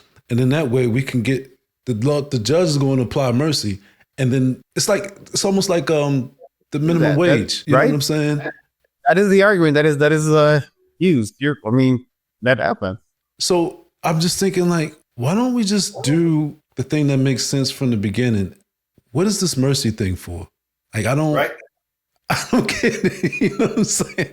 Either you have a good set of guidelines that's appropriate to these offenses, or you don't. Right.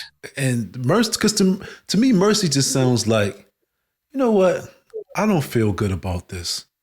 And I don't want to do it. I don't want to do it in the way that these people have structured. Because I'm not saying in every context, because I haven't thought about it that deeply. But within this context we're talking about, mercy is really just a relative context between what they've given me and what I choose to give out. Right? Because it's not like I'm going to just do my own thing. It's like, no, somebody's giving me this structure. And I have to operate off of that structure. And mercy is less than that structure. Right. And so it's less than that structure because it's being done differently. And the way, if you're going to do things differently than that structure, there is a price to pay for that.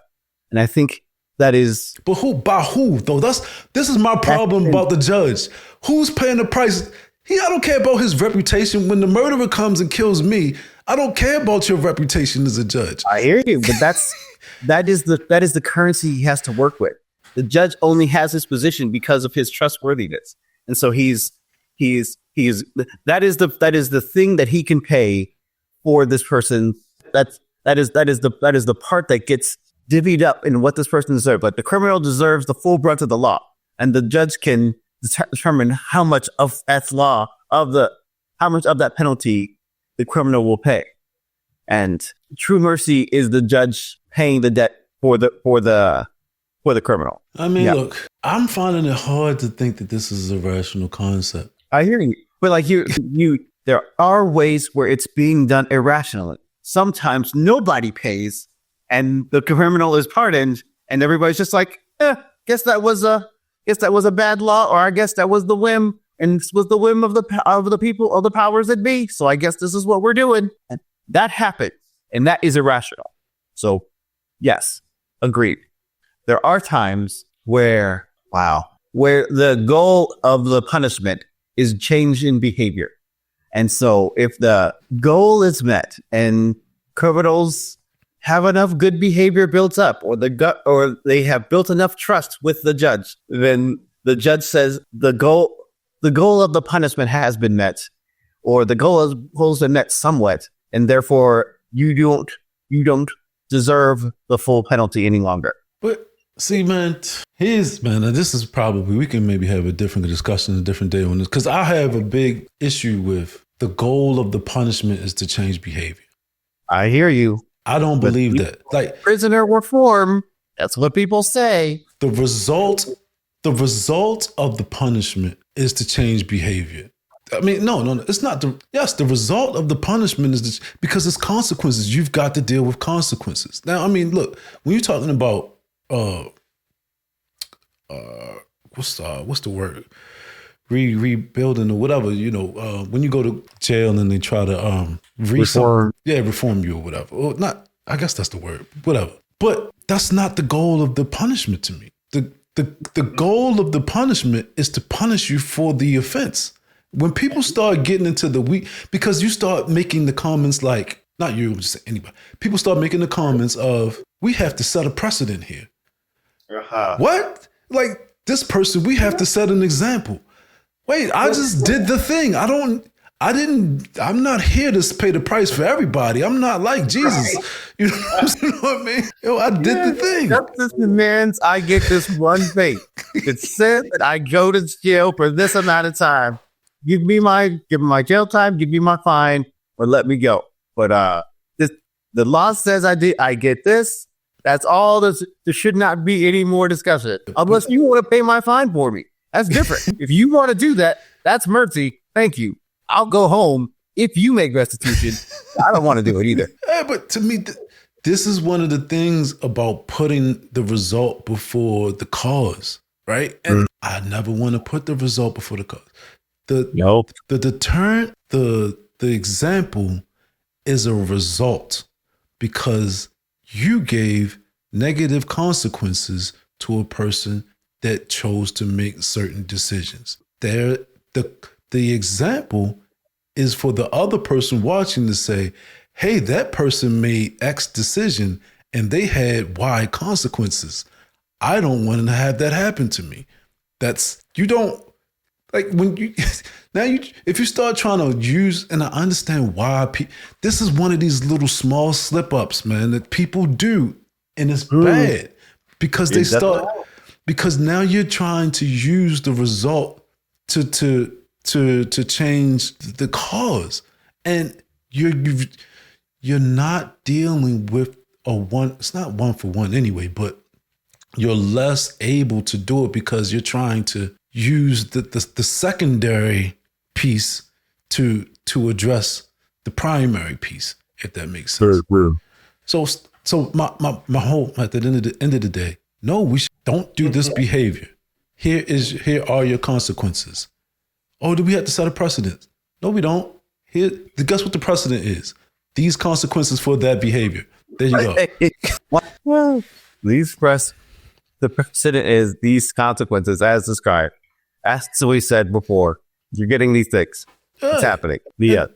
And you need that. And that's the part, that's another point that I was making throughout the book. It's related to consequences and it's related to certain mentalities for people who they're not going to conceptually understand what you're talking about when you keep trying to throw these ideas at them. Like, hey, don't you understand that this is wrong? You're just making noises to them. And then and I got this thing queued up because I want to make this specific point. When you are asking them to do, what they understand is, hey, I do this thing and then people say words to me. And then I have to say these words back to them, like, oh, I'm sorry. Oh, I didn't mean to do it. Oh, blah, blah, blah. And then they let me go, and then they let me go home. And then I just go get to do whatever I want to do again. This is a word game that we play. Me and the people, we're playing a word game. And I'm gonna jump real quick to this, man, because I'm hoping it's gonna hoping makes my point for me, because it's exactly what I'm talking about with this. I don't want to play the whole thing, but I always forget how you present here. Next, cool.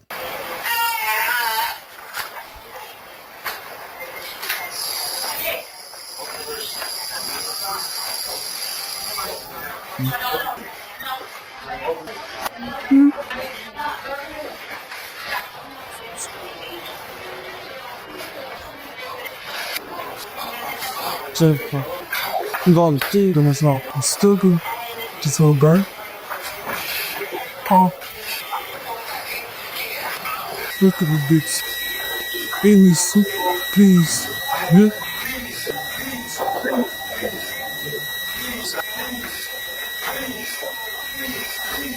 Nothing. I'm sorry. Please.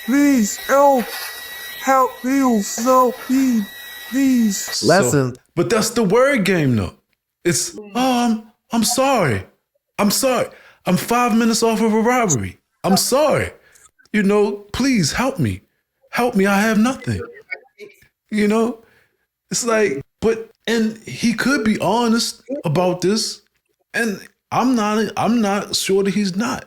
But my point is, this is not higher echelons of society. Let me not make that. What I'm saying is that there are people who may not put their actions 5 seconds ago with these sorries and please help me's in the next second. Like their brains are just that disjointed to where as though they think, oh, yeah, this is what I say when I mess up. I say, please help me. I'm sorry.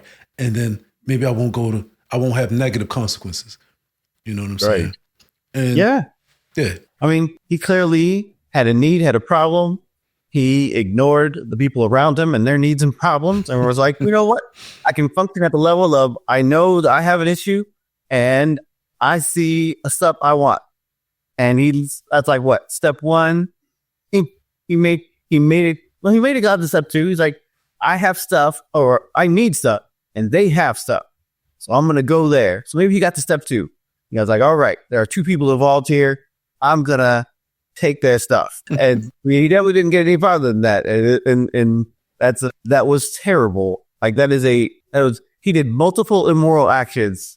And then his solution for the predicament he found himself in was, other people need to pay for my mistake and just let me off. I need this. I need it. Yeah. But they also need things. They also need it. Need is actually not I didn't think about that. I know. Yeah, man. So I wanted to use that to illustrate my point about, playing the word game, in my opinion. That's what I call it. It's the word game. I'm sorry. I didn't mean it. Please let me go. But also to kind of go back to the whole is mercy concept. I don't think it is. I think the problem is just that all we need is just and unjust. Because to me, if the punishment is appropriate, then it's a just punishment. Yes, that's how justice works, for sure. All I'm saying is that if he stole something from that store and they were like, oh, the punishment is he goes to jail for this time. I'm like, awesome. My store still has broken stuff and I didn't get my stuff back. So I want justice to finish its job and pay me back for what I lost. And if the judge is like, hey, I'll pay that fine. I'll get this family to pay the fine. I'll get his job to pay that fine. I'll insert person paying the fine so that my stuff gets back. Then I'm like, oh, right. I support mercy. He doesn't have to go to jail. I don't care about him. I care about my stuff. Make me whole. But anyway. But that's just though, right? I mean, that is what mercy is, right? Mercy is the part of, hey, he doesn't have this punishment because someone else paid for his punishment. I'm like, oh, okay, cool. Someone else should pay for his punishment. He can't pay for it. Okay. Yeah. So mercy has to be a joy. It has to be a willful act.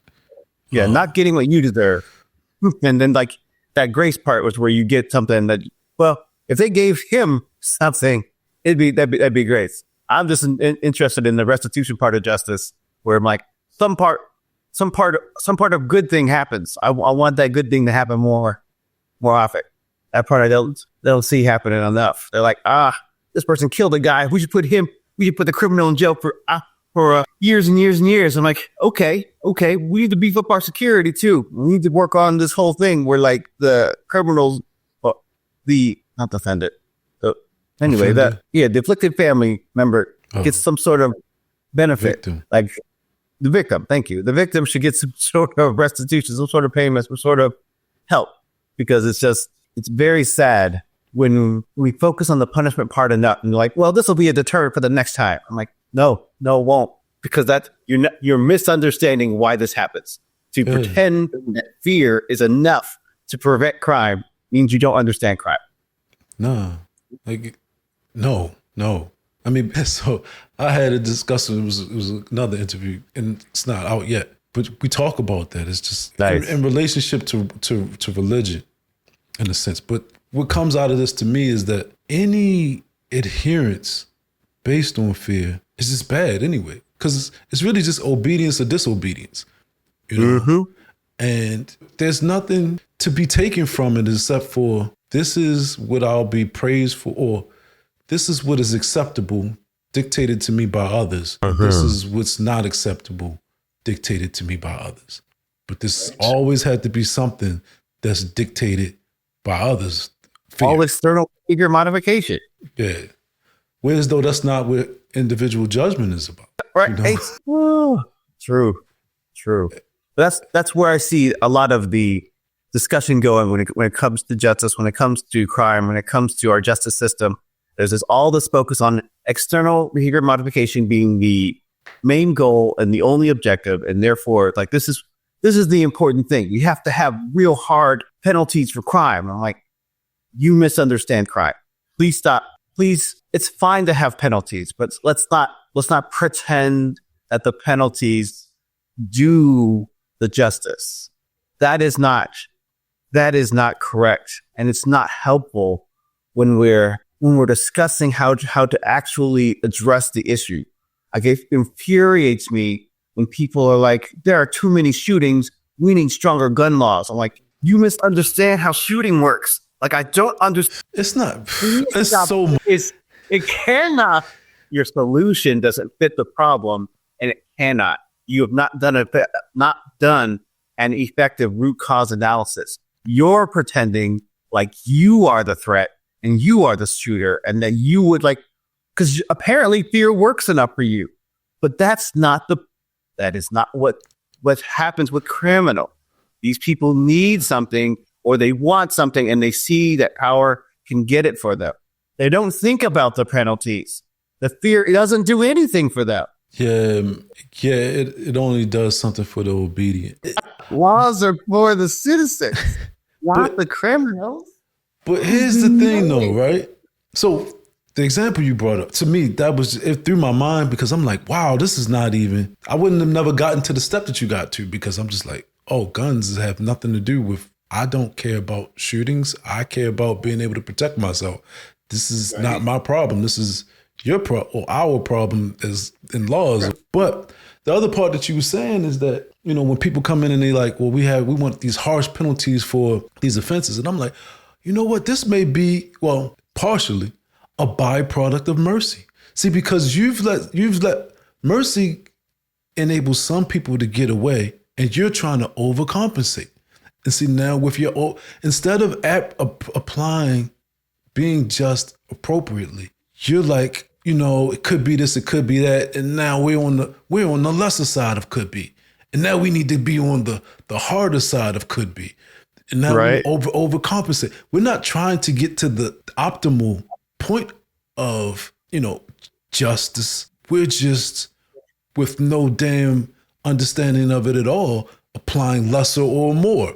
It's just like, and so that's what. But to me, that's when you say, oh yeah, that's what we need, harsh penalties to show people that we mean business.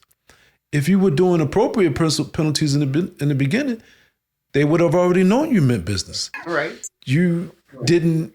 You were like, hey, let's have mercy sometimes with no reason at all, and sometimes it may work out, sometimes it may not. But it really comes down to, what the hell are we talking about here? Right. Like, there are full pardons that happen, and those pardons are what we call mercy. But that is not, and I hear you. That is people not getting what they deserve.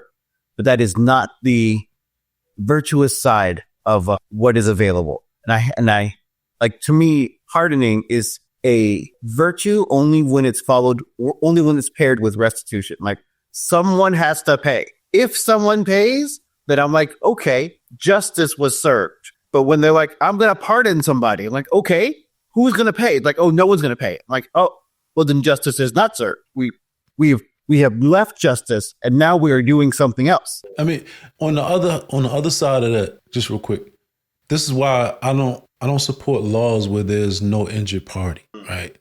Because you can't just come on and say, well, the state was hurt, or well, who in the state? Sir, how were they hurt exactly? Please. What things were they lose? Yeah, like, even like something like running into a tree or something. It's like, were there any injured parties? And I mean, there's other aspects to it. I'm pretty sure you could examine it in different ways. But the reason why I say this, it's not the reason why it's bad, but it's the reason why I'm saying is that people like to take it's not really a straw man position, take the position of the other, the thing that they aren't, to say, yeah, this thing or this person or this group was offended. No, I'm not a part of that group, but I am offended for them. And they may not be offended, but I want to bring charges on their behalf, on the tree's behalf, on the grass behalf, right? No. Painful. Come on. No, man. Somebody has to be injured, and it's not necessarily, maybe somebody doesn't want to press charges. But to me, if they don't, then you have to take the brunt of that instance or that situation. Now, could it Could the byproduct of you not pressing charges be that this criminal feels emboldened to do more stuff? Yes, but that's not what we're prosecuting for. That's That's not what we're talking about here. right. No. No, but also, and that's kind of like why proximity matters all the time, because it's like, okay, some people have premises that allow for savages to run free around them. You're going Right. to pay for those. You're going to pay for that premise. You are like people with proximity. You're the first ones that they're going to rob. You're the first ones that they're going to rape. They're not going on field trips all the time just to find people to take advantage of. It's you. So people can't really see that far all the time, but that's the consequence. So I mean, exactly. And the more we can be clear about that, the more we can have that intellectual clarity, the better conversations we can have, so that there's a lot more focus on what real solutions are. I like it, man. I like that. To me, that feels like a good ending point to me. That's Cool, man.